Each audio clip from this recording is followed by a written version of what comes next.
الحمد للہ رب العالمین، الصلاۃ والسلام علی خاتم النبیین وعلی آلہ وصحبہ اجمعین، اما بعد فاعوذ باللہ من الشیطان الرجیم، بسم اللہ الرحمن الرحیم۔ قال اللہ تعالی فی سورۃ یوسف قال ما خطبکن اذ راوتن یوسف عن نفسه قلنا حاش لله ما علمنا عليه من سوء قالت امرأة العزيز الآن حس الحق أنا راودته عن نفسه وإنه لمن الصادقين۔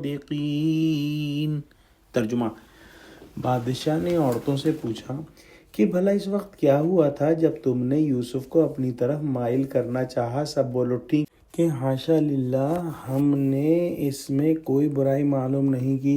عزیز کی عورت نے کہا کہ اب سچی بات تو ظاہر ہو ہی گئی ہے، اصل یہ ہے کہ میں نے اس کو اپنی طرف مائل کرنا چاہا تھا اور وہ بے شک سچا ہے۔ ہم نے پچھلی آیت کے اندر پڑھا کہ کس طرح سے حضرت یوسف علیہ السلام نے بادشاہ کے پاس پیغام بھیجا کہ ان عورتوں سے دریافت کریں کہ گویا کہ انہوں نے مجھ کو اپنی طرف مائل کرنا چاہا تھا یا میں نے ان کے اوپر دست درازی کی تھی۔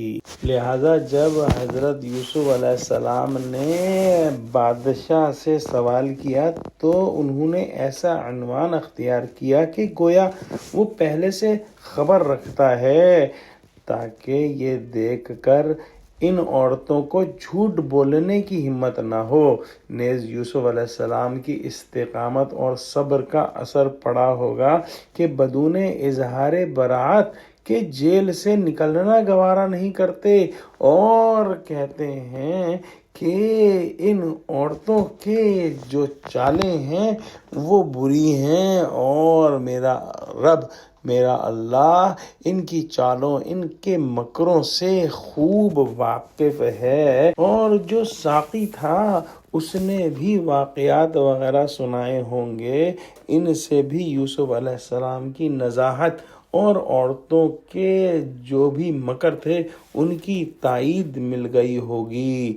جب بادشاہ نے عورتوں سے پوچھا تو سب عورتوں کی متفقہ شہادت کے بعد خود زلیخا نے بھی صاف اقرار کر لیا کہ قصور میرا ہے اور یوسف جو ہیں وہ بالکل سچے ہیں۔ بے شک میں نے ہی ان کو اپنی جانب مائل کرنا چاہا تھا، لیکن وہ ایسے کاہے کو تھے کہ میرے داؤ میں آ جاتے۔